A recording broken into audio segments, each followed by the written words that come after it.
maanaam mbirum Baay Faal yéen mënu leen cee wax ndax dundu leen tasawuf te dama sant yàlla bu baax a baax damay wax ak yéen ci seen dégg-dégg nag ndax Baay Faal yi comme que nee ngeen ku julliwul bu dee safara la jëm yéen a ko wax dama bëgg ngeen indil ma aaya bi ko yàlla wax dañ ba amuñu problème ak benn doom suñu borom mi ñu amal problème Serigne Gueye ma ne da nga laaj ma ne suñu borom mi ñu amal problème laaj aay alhamdulilah ba ñu amee problème ak suñu borom dégg nga Serigne Gueye doo déglu s'il te plaît. daa déglu ma pare rek su ma paree nga indil ma ko ma ne su ma paree nga indil ma ko dama ne tëjal doo déglu waaw waxal da nga laaj indi la aaya da nga ne nañ la indil aaya buy wane ni ku dul julli safara nga jëm du loolu nga wax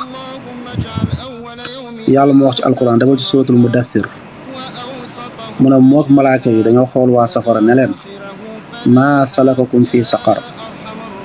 lan moo leen yóbbee safara bii tey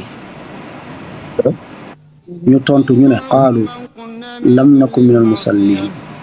daawuñu sama téléphone amul orange mo amul orange mo ku dul julli safara nga jëm Kumba fay sa micro s'il te plaît. est-ce que leer na Saliou Gueye yàlla moo xool waa safara ne leen maa salakakum fii saqar lam moo leen yóbbee safara ñu tontu ñu ne qaalu lam naku minal musallin daawuñu julli loolu muy sootu mu dettar kon fii lañ teg aya 42 ba 43